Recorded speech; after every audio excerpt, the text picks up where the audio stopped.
Okay, so welcome to Good Food on Earth. My guests today are Nicole Connor and Kerri Ford of 369 New Earth Media.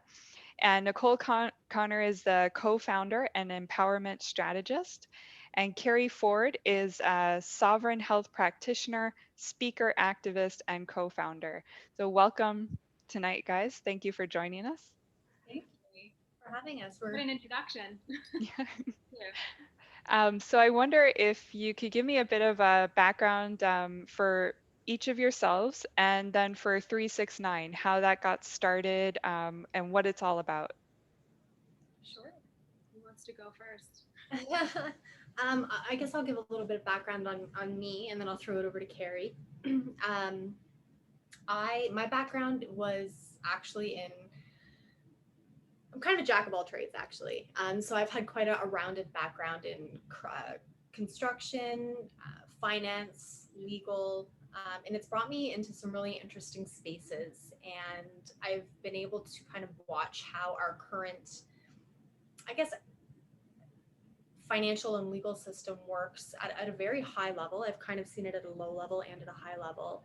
And it's given me a bit of an interesting perspective when it comes to looking at where we are today and how to attack problems in the way I've seen these higher corporate and legal professionals tackle them, but kind of in the opposite way, and to start kind of reverse engineering some of the languaging that we're seeing presented to us.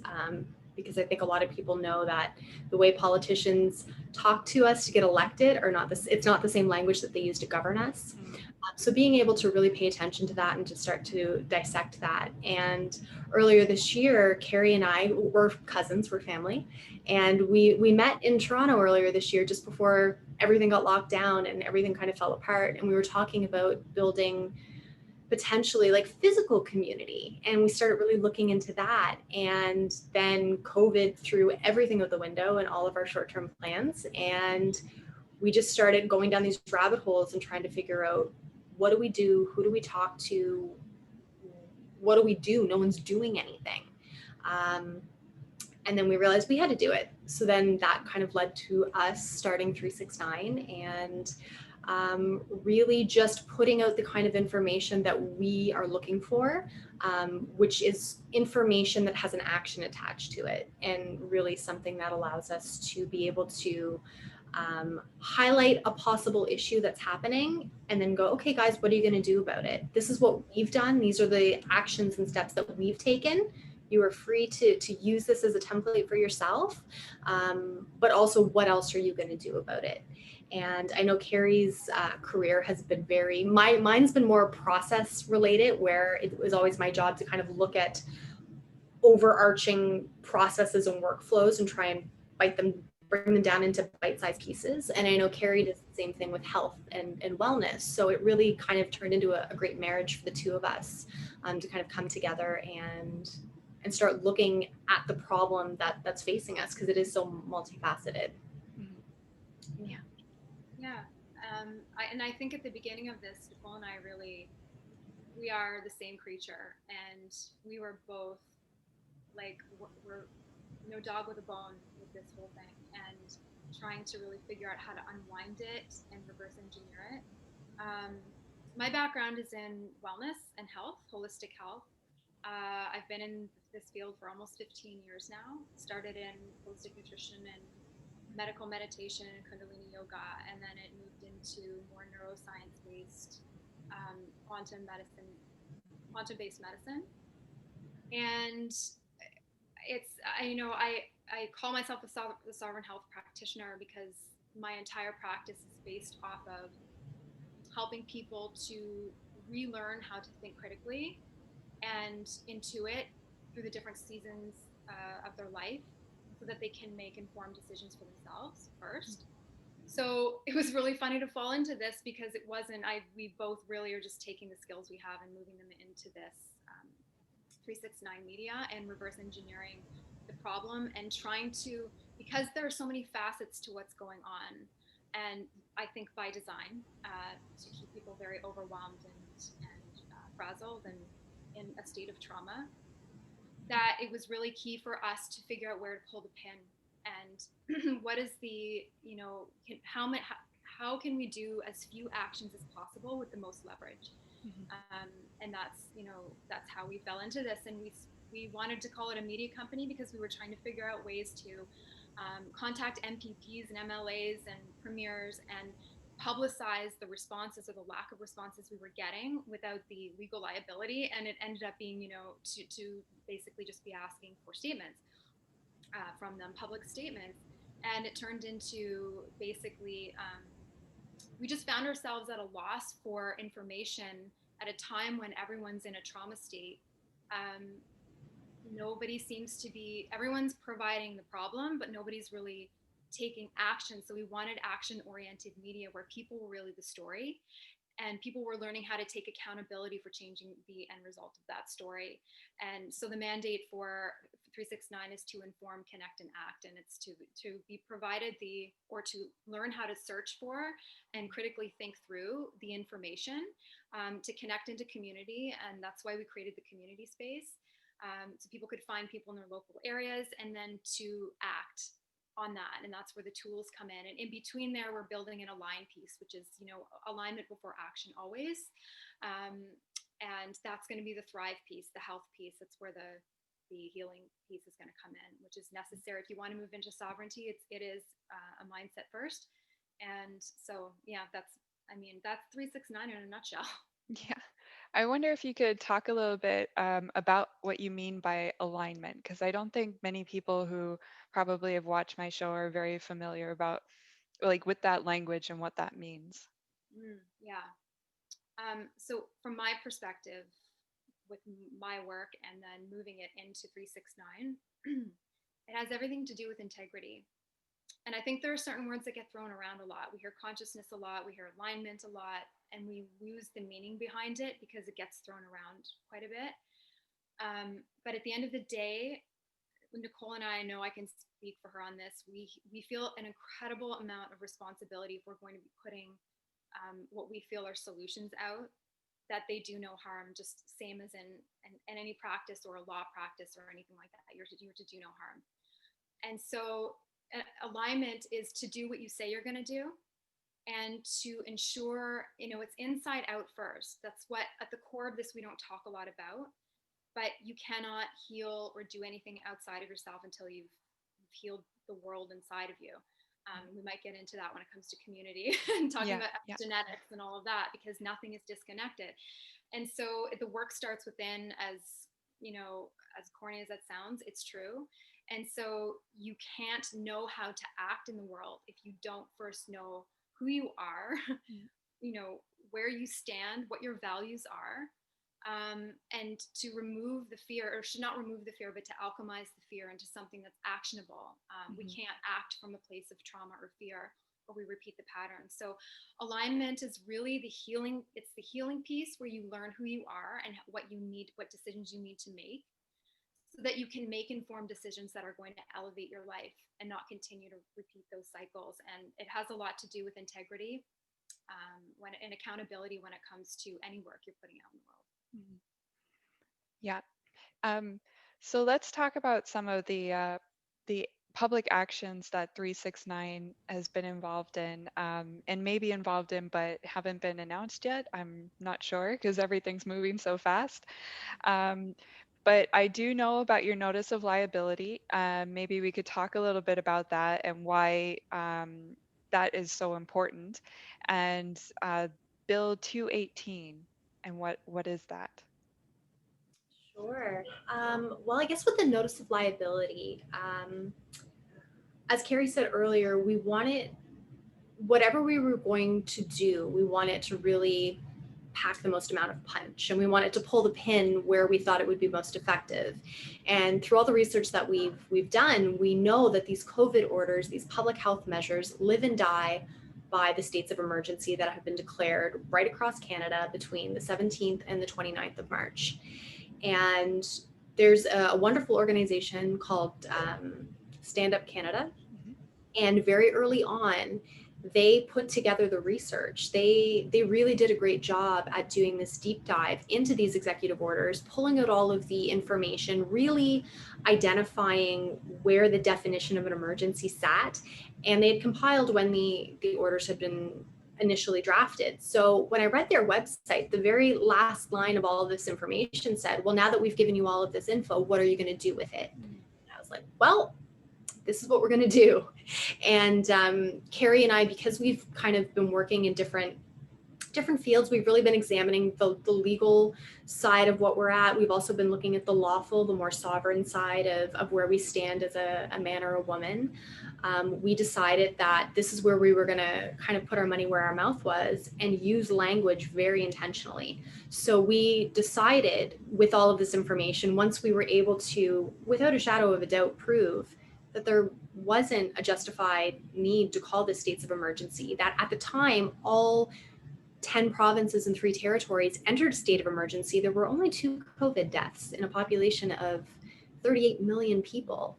And even to date, you will notice that most of the mortality rates, province by province, are 0.1% of the population. We're really nowhere close to meeting the definitions that are required to even not only sign the initial states of emergency, but keep them going, because they are renewed on a 30-day period. And it's also really important to note that the most powerful person in charge of every province is the lieutenant governor, as the representative of the Queen. And in the territories, it's the commissioner of the Northwest Territories, who's appointed by the Governor General.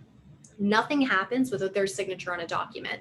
So we decided, no one ever hears about them. In Canada, most people look at our lieutenant governor and our governor general as a figurehead. You know, the monarchy isn't something that we really deal with every day, but they are the foundational, like, cornerstone of our parliamentary system. Nothing happens without them, and they need to be held responsible and accountable for what they are putting their name on. So we drafted this letter, and we made it very clear that we opted to do a notice instead of a petition, because a notice is, you know, we're telling you, you have to provide us this amount of information within a specific period of time. We're not asking permission. We're not saying, oh, please, can you tell us maybe? It's no, these are our elected representatives are very much that. They're elected to represent the people, and we're not seeing any of that. So we, again, what Kerri was saying with bringing sovereignty back to being a state of being, it starts with how you choose to represent yourself. And we need to be representing ourselves in front of these elected officials and these appointed governors as independent sovereign beings. So we are saying, as a man or woman, you have to meet the burden of proof that you say exists in order to keep putting your name on this. So we found with the notice, what we were able to do was use more heavy-handed language without being super polarizing, because we're not going into this saying we're anti-vaccine, we're anti-mask, we're anti-COVID even. We're just saying, show us the proof. Show us that you have the all mortality data counts, and that we're not looking at death counts that aren't representative of heart attacks, stroke, diabetes, cancer, any other myriad of health ailments that could possibly be the cause of death for someone. We want to see who their experts are, name them, show us their credentials, show us their research, show us that masking is not going to cause long-term effects. So we're slowly starting to wrap this up, and the idea is that, you know, in the future there will be future notices to follow. If you do not provide this information to us now, we are going to have more follow-up for you to continue to hold you accountable. And this is where we, you know, try and work with the people who know more than us, and we do really rely on experts. We don't claim to be the expert of a lot of what we're doing, but we do make it our business to make sure that we're surrounded by the people who know the most and are doing, as Kerri said, the least amount of harm in the spheres in which they're choosing to work. So far with our notice, it went pretty gangbusters right away. I think it went a lot faster than maybe we thought it would have. But we hit 10,000 signatures pretty quickly within about 2.5 weeks. So our goal now is to try and get to 20,000. We'd like to probably have this submitted by the first week of December, I think is where we're shooting right now, because we do have 2 subsequent notices that will be going out afterward. And what we're doing is galvanizing community around the future of the letter writing process. So what's really exciting to us is, we've about 10% of the people who put their name on the notice want to know more about letter writing. They want to know more about this process. So for us, that's a huge win, because that's showing that this document that we created isn't just there for people to put their name on and forget about. It's become a bit of an educational tool. And it's also something people can share with people in their inner circle without it, again, being too polarizing, and still be able to maybe have people ask, oh, yeah, maybe they haven't given us that information. Oh, they renew these every 30 days. Oh, the lieutenant governor has that much power? I didn't know that. So it'll be interesting to see how this plays out. But we're really excited with the engagement that we've seen, and the I guess the need for the information. We're really finding that we're kind of filling in a little bit of that gap. Yeah, I also. Sorry. At the end of the day, if people are, because I know the sovereignty movement is really gaining momentum now, and we have, obviously, we're biased as human beings, but we don't push anyone to think one way or the other. The point of this is that we can't move into any sort of peaceful or free existence without knowing how to take responsibility and accountability. It's like not paying attention to your taxes or your accounting. You let the government get out of control, they're going to take control, and they're going to power. And so the letter writing is really just whether you move into sovereignty or not, or whatever your thing is, you can't do it if you don't learn to pay attention to dissect a bill or an order, and figure out where it's coming from, who it's coming from, what the repercussions of that are. If your value system is intact, and you can hold the two up against each other and make a decision. And that's really one of the big motivators to doing this. So yeah, it's going well. Yeah, and I think. Go ahead. No, sorry, I'm going to stop talking. But the second notice will be out soon. We're just having meetings now and figuring out when we're going to close up the first notice. People are asking, where's the second notice? So it's coming. We want to reach 20,000 signatures. So we're going to announce when the second notice comes. Awesome. And I think one of the things that you might run up against, and I don't know if you have already, but based on what mainstream media and like the CBC are telling people, they're given this impression that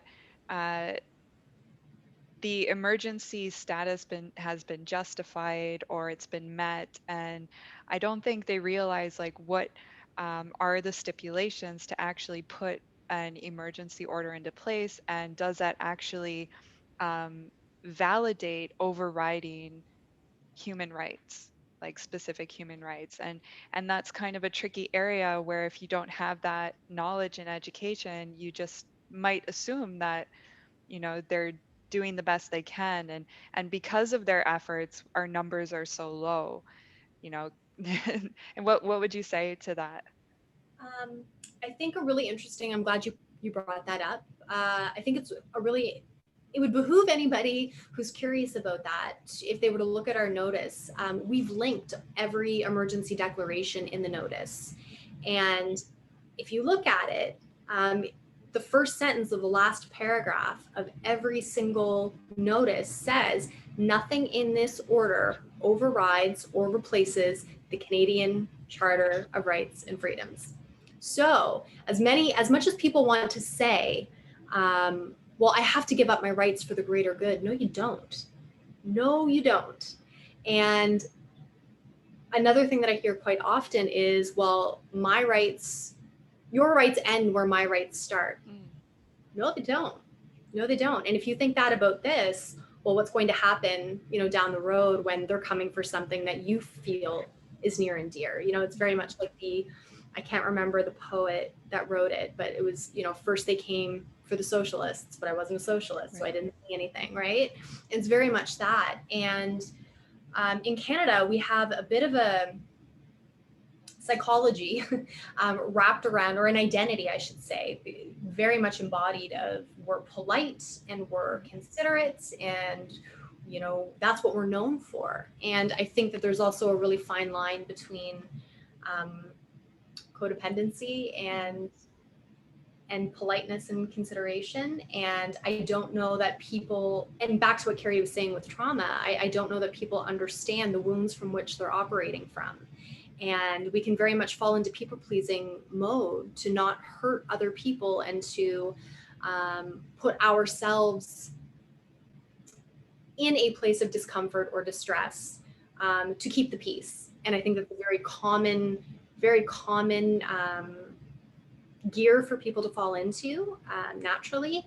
And I think that's one of the larger pieces of psychology that we're kind of up against right now, is this type of conditioning, which is genetic, it's inherited, it goes back, many generations, millennia, some may say. But it's one of those things where the media cycle has been incredibly detrimental to what we're seeing take place now, and the narrative that they're supporting at the behest of the government as well. Very early on, our government came out trying to attack free speech. Many people don't realize that very early on, the Liberal government were putting forward bills to try and censor what we could and couldn't say about them. Very early on, they made very public statements that said, this is the narrative around COVID, and if you do not fall in line with this narrative, you will be considered misinformation. Yeah. So by nature, a lot of the media conglomerates, because we only have about 3 or 4 in Canada, they fell in line because they don't want to be misinformation propagandists, right? So that leaves everyone else to be the spreaders of misinformation and dangers to society, and that's just simply not true. The reason why this is moving so quickly is because acquiescence is so prevalent. They wouldn't be getting away with so much so quickly if people weren't so willing to acquiesce. And it may be a harsh analogy, but I often say that we're in an abusive relationship with our government. And in an abusive relationship, when you're getting hit in public and the abuser doesn't think there's any recourse for them, and then there actually in reality ends up not being recourse for them, then you're really screwed. And we're in a situation where we're being smacked across the face in public. They're telling us what they're doing. They're telling us, they're not hiding it. And we're going along with it. And that's one of the big pieces with the letter writing as well, with consent and informed consent. And that might be, I think people are talking a lot about that now too. And at the core, what we found with informed consent is the way government works in terms of languaging, from my perspective, from what I've seen and uncovered, they, when they go on the 6 o'clock news and they tell you this order is going to pass, or we're passing this bill, or this is a new mandate, that's a suggestion. It's a contract. A contract has to be signed by 2 people before it's valid. And that's in any legal system and any lawful system. They are telling you what they're going to do. It doesn't mean it's law. So when you go into a grocery store and you don't have your mask on and an employee is telling you this is the law, they're wrong. It's not a law. And so it's a suggestion until we either acquiesce to it or we don't consent to it. And you have to formally consent in some form or another. You can't just sit quiet and think it's going to go away. You have to actually stand up. That's why this is so important that everyone get up and do something about it, because this is not a time where we can just let someone else take the reins for us. It's personal accountability, 100%.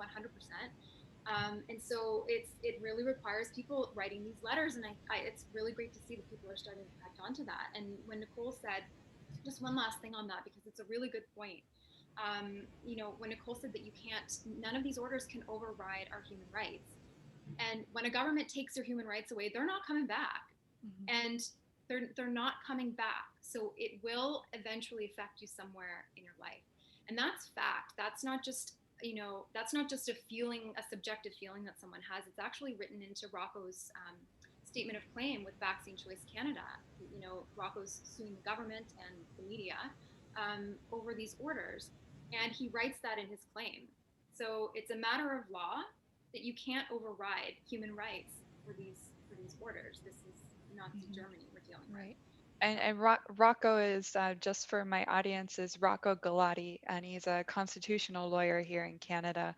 And with Vaccine Choice Canada, they filed a lawsuit um, against the Trudeau government, the Ontario government, CBC, and I'm not sure who else is in the plaintiffs, but that's still ongoing, isn't it? I believe. Yeah, Yeah. it's Yeah. Yeah. it's going to be So for a while. Yeah. so let's talk about the other call to action that's on your website right now, Bill 218. What is Bill 218 and what can people do about it? Why is it so important to know about this? Well, Bill 218, it's what they call it, an act to enact the Supporting Ontario's, I just have it up here, Recovery Act. Like, what the hell does that mean? I mean, it's so vague. But when you look through the bill, this is why it's important to actually go through a bill. We had one of our Instagram followers send it to us. I didn't find it myself. And I looked at it and I was like, what is this? Basically, what they are proposing to do is to we see these orders and mandates in retail stores and in businesses for these COVID orders, the masking, the social distancing, um, quarantine, all of that. So there's been some backlash, right? So we know what's happened in some of the long-term care homes. There have been so many deaths. Many people believe wrongful deaths, and there are some lawsuits coming. And Rocco Galati is actually about to launch. I think his Ontario legal templates are coming out soon. So he's providing people with the ability to download a legal template. This is separate from the bill, by the way, but I'm getting to that. And to take action themselves. So if someone violates your human rights with some of the overreaches of these orders, you go through a process and you can sue. Now, Rocco's explained that at the core of the action of suing is not necessarily to sue someone for $35,000. It's what happens to the company after you sue them. And 10 people and 12 people and 15 people sue that company, their insurance will get stripped, or their insurance company is going to come to them and say, what are you doing? Why are you breaking the law? So the real power is the degradation of their relationship with their insurance company and their insurer. So there's a lot of power there. Now, I don't know. This is our, I know Rocco's actually putting out a video too on Bill 218. So this is what we've come up with. It's giving immunity to companies from any lawsuits that come.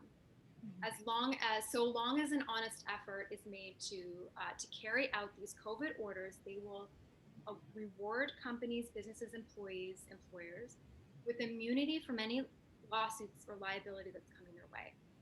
Okay. Now, in between the lines is the right to subrogation, we feel. And so what happens is the government becomes the third party in the lawsuit. So what they're ultimately doing is providing themselves with immunity from any lawsuits as well. And in the process of that, it violates the Charter of Rights. It's malfeasance. It's a criminal act. The government is actually committing crimes, and it steps on our free speech, which means if a business doesn't want to enforce these orders, they're being bribed into doing it against their own will and being punished if they don't. And so, we decided, you could probably go through the list of bills right now that they're trying to push through and get assent on, and we could probably find something in every single one of them. This is a bill that we felt very strongly about, so we decided to write a letter on that. And one of the reasons we felt a little more strongly about this was there was also a very clear blurring of the separation between the private and the public. And we saw that happen the moment the Insurance Bureau of Canada stepped in and supported the bill. They're supposed to be a third party kind of neutral association that supports the insurance industry. And what they were directly doing was supporting the fact that they knew these larger insurance carriers were not going to be able to successfully go back and sue the third party for the damages that they've paid out. So on top of just the liability mess of it all, we really do see the blurring of the public and the private, and no one's calling it out. No one else is really addressing that. And we wanted to shed light on that. And in the process, we saw that there was also going to be a public hearing, and we wanted people to know, if you want to say no, say no. You can do it in writing. You can apply to have an oral argument. But this is what you have. This is what you're going to have to do. If you don't want this to pass, you have to put your voice where it matters. We haven't really seen much follow up since that happened. And again, they're only giving people very short periods of time. I mean, you would have seen it in Newfoundland back in May when they like immediately passed Bill 38. That went through so quickly. But with this bill, it was between like the second and the third reading. Within 48 hours, they gave people a deadline to be able to submit for question or to be able to present oral argument before it was closed off. So even then, when we looked at the itinerary for the public hearing, it was pretty stacked with interesting groups that I think would lend more in the favor of the government perhaps than the public. So again, even with a public hearing, there's only so much control that we have, especially with everything being done online. So it's not like everybody could go to the legislature and sit there and wait for their turn to go up to the mic. You're waiting to get brought into a Zoom call. So democracy has just completely fallen down. I mean, if we ever really truly had it, but it's completely just fallen down everywhere. We cannot exercise our democratic process at all. Yeah, and what's interesting, I think, about that is I remember looking into with Stand Up Canada, the business rights and the individual rights, and when they had the mask mandates. And it appeared that because they were special orders and they weren't actual legal, they weren't laws, um, they couldn't be legally enforced. So they were relying on the businesses and regular people to enforce these. And it sounds, I don't know, to me, I drew the connection with Bill 218 as that could be part of that to help, encourage businesses to say, well, you be the enforcer. It also, like you're saying, will is another step back, another remove for the government where they still can't be touched. But then who if anybody gets sued, it's going to be one of those businesses, and now the government's saying, well, we can protect you with this legislation here. Yeah, and one of the really good signs coming from this, and I would encourage people to keep writing, is they're getting pushback. They're not creating some of these bills, I don't believe, just because. They're creating them because they need to start protecting themselves because they see what's coming. Mm-hmm. And so don't stop writing and don't stop, paying attention to the bills and the mandates because it's making a difference. And we're the only ones that can stop them. Mm-hmm. And also, who tables the matters. So, for example, with Bill 218, it was tabled by Doug Downey. So he is the member, I think, for Barrie, for the Barrie region, but he's also the Attorney General of Ontario. And he didn't table that bill under the title of MP for Barrie. He tabled that bill as the Attorney General. And when you start taking certain actions like that, depending on your title, you can get certain protections. And the Attorney General has quite a few immunities that we've found throughout the legal system, both through how they are registered with the local bar association, through to how the Attorney Generals can be protected based on the decisions that they choose to make. So we're seeing some really strategic plays being made by the government in terms of making sure that their liability and their immunity is well intact. Yeah, and I think that would be good to dig more into when we talk about what it means to be sovereign, because I really do want to get into that. And it is interesting how they there's a lot of manipulations around language and certain ways that actions are used and the regulations are set up, it could almost make people think like, well, they made it so complicated. What can I do? But before we get to that, um, I wonder if we could talk about. So we talked about the letter writing. The notice of liability. Anybody can go onto your website. It's 369 media.com, and they can sign that notice of liability. It's for every single province. Um, but let's talk about some other tools.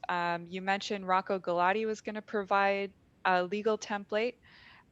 What are some other tools people can avail themselves of to start helping themselves and their communities? Hmm. We're so I don't know. Oh, okay, I'll go first. Go for it. Can you hear the wheel spinning? We're looking at several. Again, we're really, really careful who we work with, who we align with, who we partner with, and what we support publicly. So we're still going through the process of figuring out how we want to formulate things for people so we can make it easy to access. But there are two things that are coming to my mind right now outside of stuff we're doing in our community, Rocco's legal templates. And this was a decision to balance the legal and the lawful side. For people that want to move into the lawful, it's a very big jump for people to just jump right in.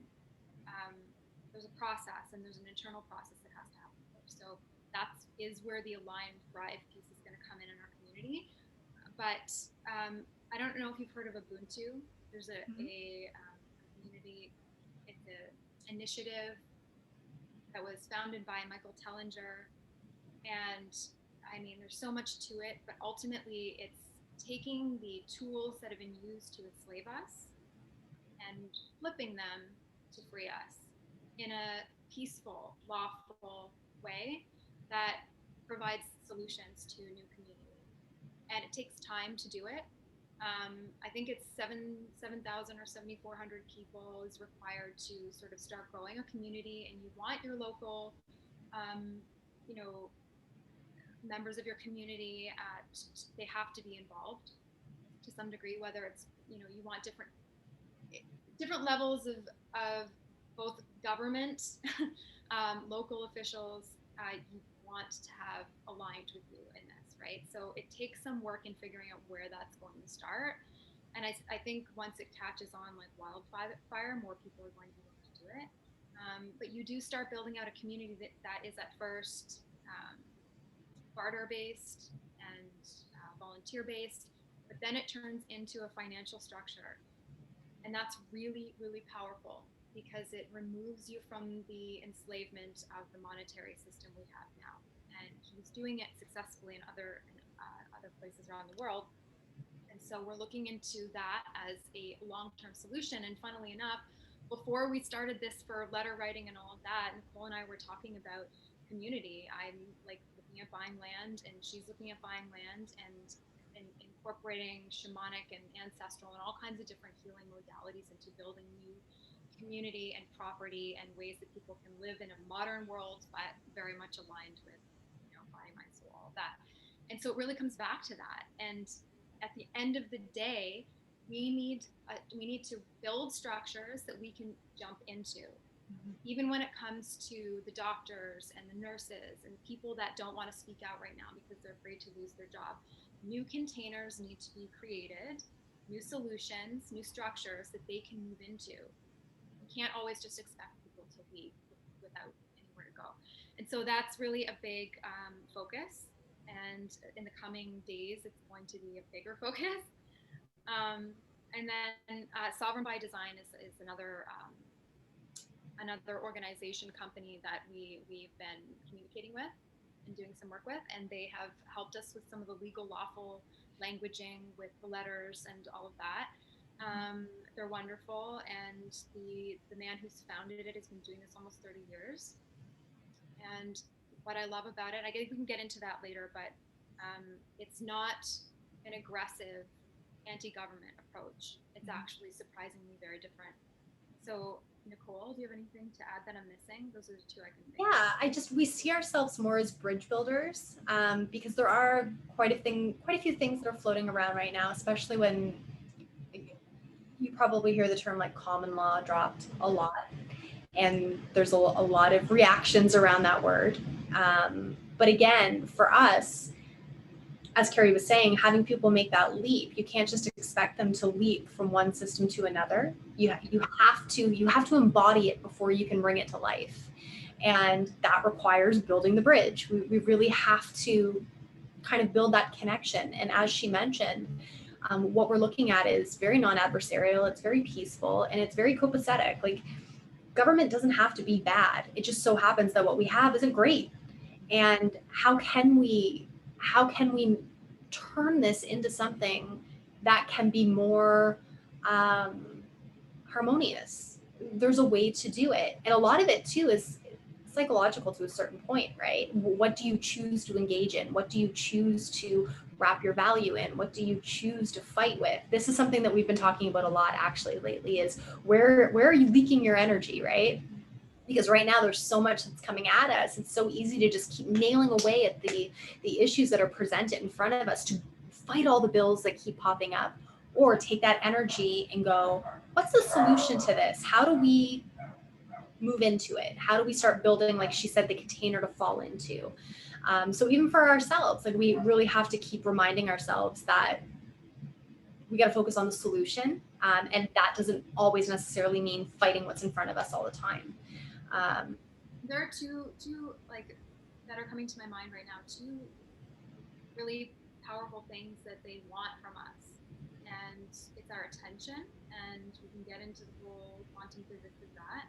But once we don't pay attention to them anymore, which would be the action of, once you've written your letters, once you've spoken up, once you've dissented to these things that violate your rights, you then have to make, and sometimes an even bigger action is to continue to work, open up your shop, take down the signs, and live in accordance with the laws of man, not the laws, the dictatorship of a government. And that's the piece that's missing right now. So it's, at some point, you have to ignore what they're doing, because it removes the power from them. Even we can get very ingrained in this. It gives them too much power. So there is a process of, write your letters and move on. And then your gold, which is something we can get into with the sovereignty. But once you remove those two things from them, they all actually don't have any interest in you anymore. So yeah. Yeah. yeah. But in terms of solutions, we want people using their words, using them effectively. Really sit there with your dictionaries. Make sure that what you're reading you truly comprehend and understand, so that you can reply accordingly and from a position of empowerment. And that's something that we really want to work to help people be able to achieve, is that confidence to be able to pen those letters. And if that means starting with one of our templates, great, but we really do encourage people to make it their own. And as Kerri said, the thrive portion as well. So making sure that you're taking care of your vessel, and making sure that you're doing all of the things that you need to do to keep your energy high, to keep your vibration high, to be able to keep your sanity in an insane world. Because half the battle is not losing that focus and not falling into um, the despair and the panic and Right. the manic energy that just really seems to be floating around, especially in this past week. It's been, the collective has felt very heavy in the last week. So Yeah, and I think you're right about I've noticed that it is a drain of energy to constantly be fighting against everything that's coming up and trying to battle to make people aware of what's going on. Um, but you do that work where if you become aware of what's going on, then you ask yourself, well, what am I going to do about it? And what's going to be the most effective action? And it is actually claiming, like in the UN Declaration of Human Rights, they talk about how I think in the first article that everybody is born free and they have their freedom of conscience, and you need to claim your conscience. So you decide, you know, what do I think about this? And that thought in itself will then change your behavior. And that will have that feedback loop, which I think is actually beneficial for people to hear because that's not a draining energy. That actually keeps you going. That creative part, like where you're talking about looking at the solutions. And, we can talk about some solutions, but I think people will also discover some on their own that will fit exactly where they are with who they're surrounded with. And, that's going to be really great. One of the things I think we should be made aware of is stuff that's going on with schools and children that's not in the mainstream media, but it is a big picture. And if people can become aware of this, they can choose to opt out. But so far, I don't see many people who are really waking up to some of the serious issues going on with that. And I wonder if you could enlighten us about what's happening. Yeah. Great. I know you have some feelings. Yeah, and it's big. We have a Google document of information that we're going to probably within the next week, 2 weeks. It's hard to know right now. There's a lot going on. We're going to be putting it. We have, if you've been in our community, we have Inform, Connect, Act. We have different sections where you can go in and actually get preliminary foundational information. So we're going to put a foundational document of links and resources for people on this that's connected to schooling, education, um, so problem and solution, schooling, education, vaccination, the contact tracing apps in schools, the bills that have come out violating freedom of freedom of your rights to your personal health information, and the encampments, and really trying to design it properly so people can take the information, but it's formulated in a way where it's easy to kind of see where they're going with this without creating a bias with the information. But what we've seen, I don't know if we bring it back to the TDSB call we went on a couple of months ago. Nicole and I crashed a TDSB meeting. A friend of ours who has children sent us a link, and it's a public meeting that you can go on. So it was the beginning of the school year, and it was a training for parents and probably teachers they were laying out the COVID orders and how it was going to run in the schools. And we just started asking questions in the comment section, the chat section, several. One of them we were asking about the tracing app because they had brought up a tracing app that was going to be used in schools.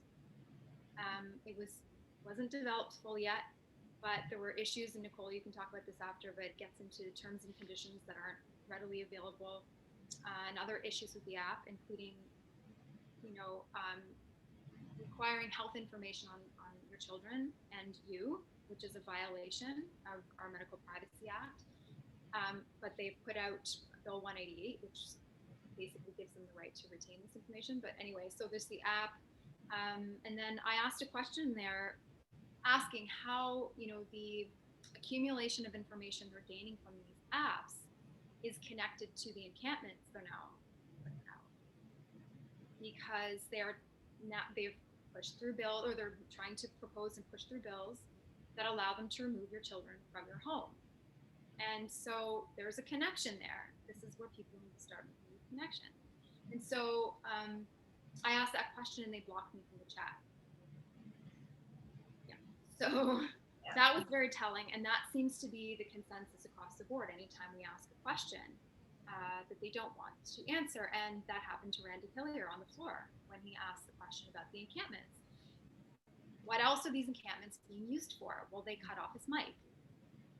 In Parliament. I mean, at some point, I hope people start paying attention to this. But it's a big deal, and we feel there's a very big connection between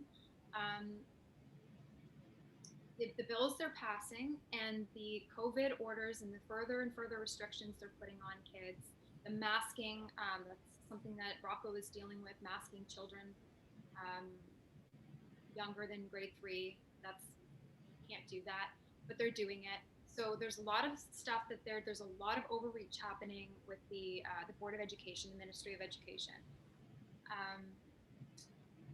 And it's not the end of it. So I know parents are complying with this because they just, some people don't want to deal with confrontation, and other people think the more we comply, the quicker this is over. It's never going to happen. So there's a direct correlation that we can see between what they're implementing in schools and the contact tracing app and the encampments. And I don't know if you want to add to that, Nicole, but there's that's the problem. We can get to the solution in a minute. Yeah, I think what we saw, and the reason, so the TDSB is the Toronto District School Board. And one of the reasons why it's so important that this happened there is their school district has 250,000 students in it. And we're in this meeting with 125 parents, which at first is just mind blowing. The fact that no one was really showing up for these calls.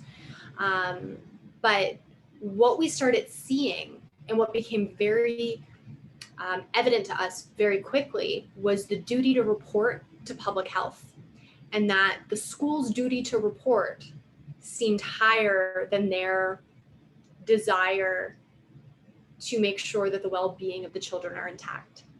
So if anyone does their history lesson and they go back to like 1933, 1934 Germany, what we started seeing very early on when we saw divisions in family were children snitching on their parents. And what they've done and what they've created with these tracking apps. So if your child's old enough to have a device, then they'll have an app on their phone. If they're not, they have a card that almost like a debit card that can be tapped or scanned. And every morning the parent is supposed to do like a health profile on them, enter the information so that when they get to school and they stand in their line and they go through security, and we're hearing, from parents that kids are literally being kept in like cattle pens outside to be like chatteled into the schools. And schools are almost starting to look like factory farming. Like, I know it's a really crazy analogy to make, but when you look at how they're being segregated and barricaded and kind of chatteled through, it's not that different. And when they get to that front door, if security finds out that it hasn't been done, if they haven't filled everything out, well, then that's fine, they're going to do it. But if you miss that more than 3 times, then they need to report you to public health. Kids are going to be asked when they're in the classroom by the teachers. The teachers have questions that they're supposed to be asking the kids about, have your parents done this? Have your parents done that? We're seeing that snitch culture being brought into the schools very, very quickly. But one of our major questions around this app was, okay, great, you've told us your privacy policy, which is that you're not going to use our information without our permission. Where's the terms and conditions? Because every time you download an app, there's 2 things you agree to. You agree to their terms and conditions, and you agree to their privacy policy. You can't find that anywhere. We've seen the same thing with the federal COVID app, where I've called the federal government, I've gone on the website, I've asked them to follow up and email me the terms and conditions, and they won't give it to me. You have to download the app to get them. So that's very, very telling, because that's where you start giving passive consent for them to do whatever it is that they plan on doing. So our big question was, great, there's a COVID outbreak in the school and your kid has this app and you've hit I agree. What have you consented to? What happens? Can you just go pick up your child if there's an outbreak in the school? We've never really got a clear answer on that. And when we started looking, when we had this conversation with the school board, this was the end of August, early September. So we were operating on information that was not the national RFP. That only came out a couple weeks ago, right? So this is long before we started looking at national issues. We were working off of a directive that came from Dr. Eileen Davila. I think it was around like the 13th of July. She had been given federal funding money and provincial funding money to build the first encampment in Toronto. Now, they were calling it voluntary, but we could see how it was starting to tie in. And then they were taking the school board zones and they were breaking them down into color codes. And the color codes were corresponding based on socioeconomic areas. So we're looking at areas that might have a higher level of lower income, potentially immigrants, where you're gonna have a lot more high rises, more children, fewer ability to isolate. So what does this all look like? Now, is anyone going to come right out and say, oh, yeah, we're definitely just going to round up your children and throw them in an isolation? No, they're not going to come out and say that. But we're now seeing news coming out in Manitoba where they have these large buildings. Well, not even buildings, it's just a big barbed wired area that has rows and rows and rows and rows of trailers that they're using as encampments. So we know this is coming, and we know that when you see the rise of communism, there's an indoctrination that has to take place. And who is the easiest group of people to indoctrinate? It's the children. And you do it through public education, you do it through public health, you do it through control of their extracurricular. Um, you mold the children into what it is that you want them to become. We already watched that happen in Canada with the residential schools in the 1960s. We're really not that far away from the history. Um, and there's a lot of cognitive dissonance around this because the truth of it is so freaking scary. Most people don't want to look at it. And we don't want to wait for families to get separated because we've seen bills be enacted, like Bill 11 in Alberta, Bill 38 in Newfoundland, that gives public health the right to enter someone's home if there is an outbreak and separate the family. We've seen the foundation be built for that. So Bill 188, Section 39 of Bill 188 is an act. It's amended to allow for the disclosure of personal health information for purposes related to the immunization of schools, of the School Pupils Act. So this is, they're gearing up to give themselves access to the children to vaccinate them without parental permission, for one thing. But it's a big deal, and I don't know how dire you want to get with this, but at the end of the day, they're coming for the children. Because if you look at you can look at the like Event 21, 201, Agenda 21. But the Toronto protocols are really telling. So anyone that wants to do some research on what happened back in the 70s with some of the meetings that occurred in Toronto, it was basically the New World Order agenda. A lot of those conversations took place in Canada, Toronto. And they talk about some very scary things. And one of the men who exposed those documents from those meetings was killed. But they are looking to create state-run children. And it's the sex education you see coming out. It's the removing of genders, neutralizing genders. There's all sorts of different ways they're indoctrinating. But they're written. They're there to see. So I would look up the Toronto protocols. But it's a big problem. It's scary. And like Nicole said, I just hope it doesn't take someone's child being removed to start. Yeah. But the good news is there are solutions, and there are people that are actively working on these solutions. And I mean, God bless the mothers that just went, not on my watch. I'm starting school. I guess today I'm a teacher, and they've decided we're done. Right? I will become a pod teacher if I have to, and they'll bring kids in from the neighborhood, and they're starting to teach them. Or there's teachers that are exiting the school system and moving into these pod systems, and they're being hired independently by parents, which is a whole other conversation, because every child is allocated $12,500 by the government to go to the school boards to pay for their education. So if they're not in the school, that money's not being allocated into the school board.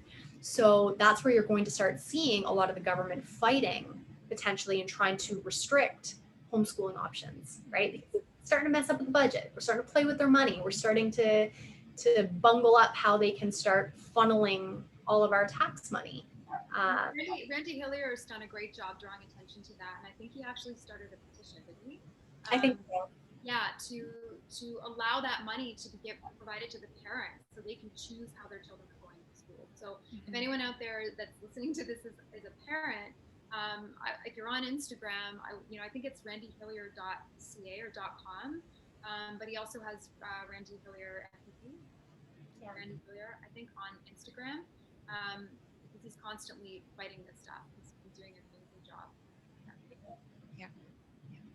Yeah, it's definitely a lot to swallow, and I know like for parents it can be really difficult, like if all of this big shift and change of working from home or losing your job or having your hours reduced, and then your kids were, told to stay home, and now there's all these new measures in place that everybody has to adopt, and it could be a bit overwhelming.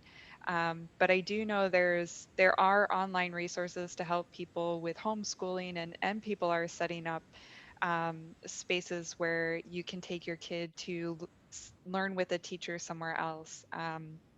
So there are alternatives, and I think we'll shift into now with the last part on the building of community that we've talked a bit about throughout this interview.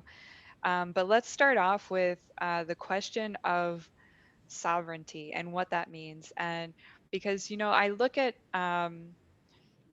the Charter of Rights and Freedoms. I'm from the US, so I know about the Bill of Rights and then the UN Declaration. And we know history, we know how there have been breaches in human rights. And um, I wonder if you could talk about, what does it mean, sovereignty? What is that word? And what does it mean for each of us individually and then together in a group? Yeah, it's another big one. Um, it can be subjective when it comes to just a general term.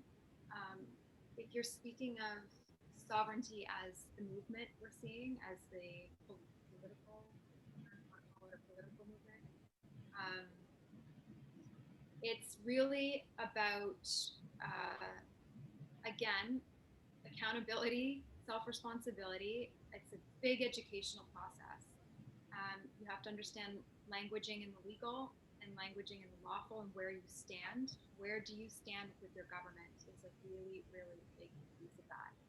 Um, and where we stand with the government currently is we are enslaved. And that's a very strong statement. But if you go back, to the day we were born, our feet never touched the ground. It was before it hit the ground, we were actually um, we were stamped onto a birth certificate, a registration of live birth, and it was signed off on by our mother, and that's a contract that's that's written up by the government for the government, and you're owned as an asset, and then they create a duplicate of that, and that's what they use to use you as literal as gold, as an asset your whole life, even past the day you die.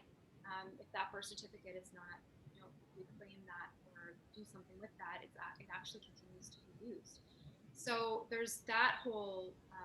We won't get too deep into that. I'm still learning. We're still learning about it as well. Again, from experts. But one of the big things I've found is it's a languaging game, and it's understanding where you stand with your government, and from there making a choice where you want to stand with your government. Mm-hmm. So sovereignty in terms of a movement is taking yourself out of the legal and into the lawful, out of the public and into the private, out of owning an estate or estates and moving into trusts. And so it's a process, and it's ultimately, if I wrap it up in a nutshell from what I've learned so far, the government is interested in you because you are an asset, because you hold the gold. And once you remove the gold from their hands, from their ability to reach into that bucket, they have no interest in you anymore. And so we can get into, like, there's a whole bunch of different movements going on. We don't agree with a lot of them. We don't align with a lot of them. And one of the big reasons is that, one, they don't fully understand what they're doing. Two, you never want to go up against your government and commit treason, or put a stake in the ground and think there's some illusion or delusion that you now have power because you've claimed sovereignty. That's not how it works. That's not how we found it works. It's dangerous. It can put people in dangerous positions. And so there's a way to do it lawfully where you remove the interest of the government and you put it in a trust. And that's nothing new. We've seen, elite families doing this for a very long time. The Rockefellers, the Bilderbergs, they're all the Rothschilds. They all own trusts. They all have their assets protected from the government. And it's part of the reason why they have so much money. But it's a process of doing that. And what I found is it can be a very peaceful, very lawful process where you don't have to, remove yourself from attaining or keeping your driver's license or having a passport. You learn how to language and move your way back and forth between legal and lawful in a in a in a lawful way, so you're not getting yourself in trouble. But it's protecting your assets. And I've done a couple podcasts with these experts from Sovereign by Design, and they talk about the process. And one of actually, if people have kids and they're interested in the schooling, I did a podcast with David. He's the one who actually builds out the trust for people. And he's been doing this for a long time. And he talks about how to put your children in a trust so that the schools cannot govern them the way they're trying to govern them. You actually remove them from their hands, so to speak. So that's my explanation of it. You're moving someone from the legal, where the government actually has a lot of say in your health, your finances, your taxes, all of that stuff, into the lawful, where you have everything in private trusts. What I want to what's interesting to me is uh, when you look into this stuff, and I've was looking at the UN Declaration of Human Rights, and if that does apply to all of us around the world, then what's actually interesting is, and actually when I was talking to Nicole about what was happening to a lady in Vancouver, um, I find that a lot of the stuff that's coming down now is actually not set in stone, and most people don't know where the rules are coming down, the rules that aren't set in stone. So they're committing acts that actually would never stand up in court. There's nothing to back them up. It's all this, at least as far as I can see, it's this control of the perception of what certain people have the authority to do to you. Because in the UN Declaration of Human Rights, they also talk about how parents have the right to educate their children according to what the parents feel is aligned with them. They don't have to go into a public school system. They can, but they don't have to. And they don't have to learn an education that they're told they have to learn. They can choose something else. Um, but I don't know how many people really know that, which is quite interesting, because it's like you're saying, there's all the tools. It's almost like they're all there. We just have to see them. We have to see them and know how to use them. And And you first have to sense or have an experience that something's not right, mm, or you're not going to even go looking for them. People are happy where they are, or they we are very indoctrinated. We could get into the argument or the conversation that we've never really been free. mhm, So on some genetic intercellular level, we don't actually understand sovereignty um, fully, because we've never lived it in a true form. And so it's like, if you've never been healthy, how do you know what it feels like to be healthy? Once you detox and you go eat that crappy food, you know what it feels like. You have a really strong reaction to something toxic once you're clear. But if you're never been clear, you don't know the difference. And that's sort of my analogy for it, is that people, they don't necessarily know to go look for it. And we're hoping that this is going to be an awakening. They are there, and that's, I think, what we feel responsible for, as whatever it is we're building with this media company, is if we're going to provide solutions. A lot of the people who are coming to us already know something's going on. Now they don't know what to do. It's not our job to tell them what to do. right. It's our job to provide them with solid information, and hopefully the healing process that can help them figure out that answer. Because there are a myriad of solutions, and that's the beauty of it. Yeah. Yeah, there's going back to kind of what you were saying about BC, and tying that back to the beginning of the conversation, where how do we How do we not leak our energy, and how do we stay in a higher vibration? That can be really hard for me. Like, full disclosure, I'm scrappy, and when I feel that there's an injustice happening, like, I want to get to the bottom of it, and I want to get to the bottom of it now. And I did that last week with BC ferries, because there's quite a few issues that are happening in Vancouver, especially with the ferry system. And I was able to kind of play that game of telephone and close the loop that never really closes, where BC Ferries is implementing a pretty harsh masking policy, and they're treating their patrons illegally by forcing the proof of certification, which is not required by a marine operator. BC Ferries is saying, we're following the instructions of Transport Canada. I'm like, great, show me where. They can't show me. So then I call Transport Canada. They can't tell me exactly where marine operators are required by law to ask for medical certification. They're like, oh, that always falls back at the end of the day, Transport Canada, because the federal government and the provincial government are separate, and the federal government, very much like the US, can't supersede the individual province, right? They can't come in and overpower it. The provinces have to stand on their own. So Transport Canada says, well, we have to fall back on the masking policies of the province of BC. Well, they don't have one. So I called Service BC and asked them to walk me through it. And they said, well, we don't have that policy. You're going to have to speak to the public health department in the closest area. So I was like, great, who's that? And they said, well, call Vancouver Public Health. And I was like, great. So I called Vancouver Public Health and sat on the phone with a woman who walked me through that whole cycle. And I was like, great, well, while I have you on the phone, I need you to click through those websites and tell me exactly where to find the information you're telling me I can find. Didn't do it. And then I could hear that aha moment in her, because then I had to ask her, who's telling you to give me this information? Who's telling you to give this information to the public that now you're not able to provide? You can't find it yourself. So it goes back to that personal accountability, and understanding that, yes, people are doing their job, and that they're doing what they're told to do, but they have to be responsible at the end of the day for the words that come out of their mouth. Just like the journalists have to be responsible for the words that end up on a page that get published with their name.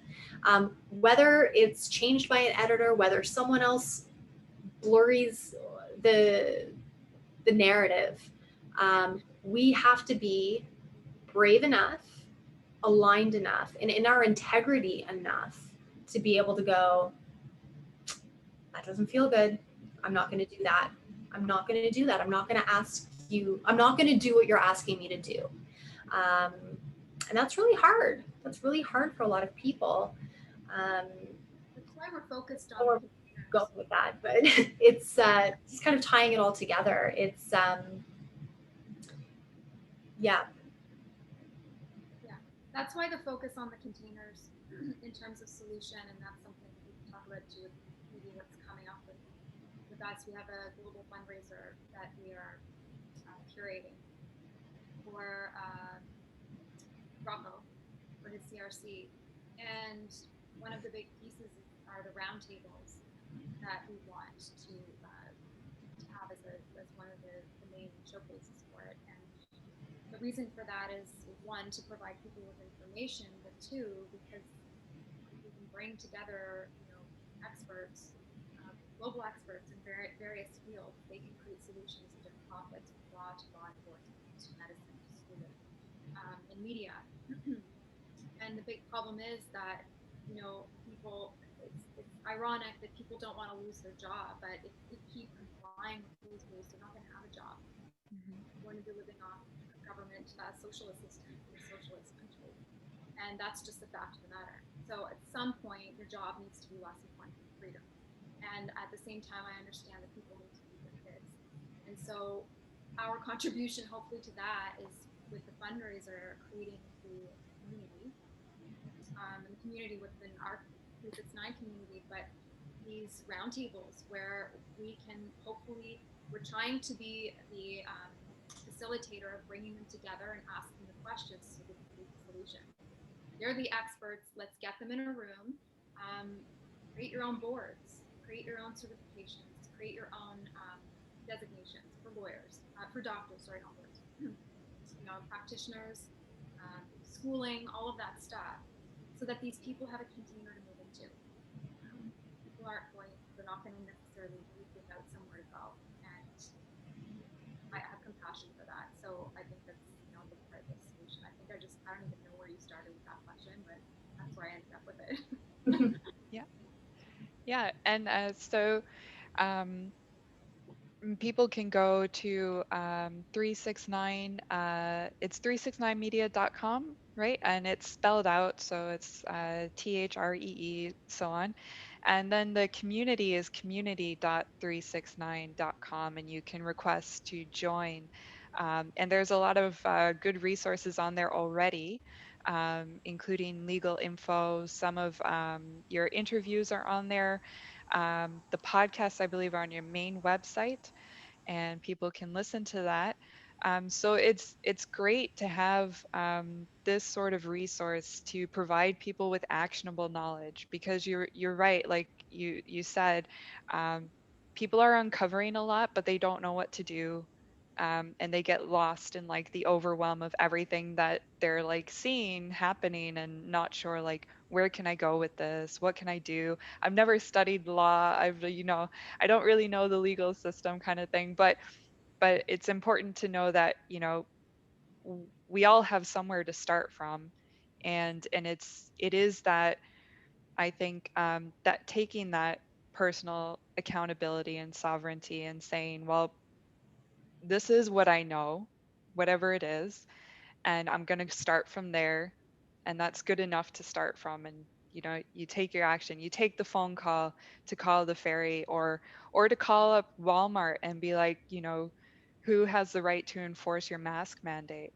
And they might tell you that, well, we don't have a right. Like, our only right, or our only duty is to post a sign, but we legally can't enforce it. And most people don't understand that, but you can take take that step, make that phone call, and each little step empowers you a bit more. So I really want to thank you both. And is there anything you'd like to give as a message to people who will see this?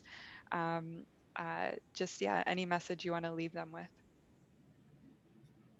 And just in response to what you said, I think, one of the major things to hit home is that you shouldn't have to have a law degree to understand what your government is doing, because what your government is doing affects your family life. It shouldn't require a law degree. And so a big piece of what we're trying to do is to simplify it, to provide the knowledge so people have the confidence to actually have these conversations and ask these questions to their government. Your government doesn't rule you, you rule them. You actually pay their salary, so it's a flip of mindset. And I mean, where to start with people is with community. Not to get too spiritual about it, but that's part of what I do. And spirituality, I mean, community is really it sits in the heart chakra and the heart brain, and it's really the core and the center of who we are as humanity. And without that, we lose our humanity, and we lose a lot of the power that we have when we don't have that. And it's a lot of the reason why people aren't acting, because people don't want to act alone, and I don't blame them. So, and it doesn't have to be our community. Form your own. Just, it's really important to start reaching out to community and finding community, and um, I think that's a good place to start. Yeah, I mean, just to, I guess, compound on what both of you said, our biggest hope is that just people will start where they are with what they have today. That's it. Baby steps, just Yeah. baby steps. Don't bite off more than you can chew. Do what you're comfortable with, but do something. Yeah. Yeah. Yeah. Well, thank you, Nicole and Kerri, and good luck with all of your work. And I'm sure you'll get some more interested people after this. Well, thank Thank you you so so much for much. having us.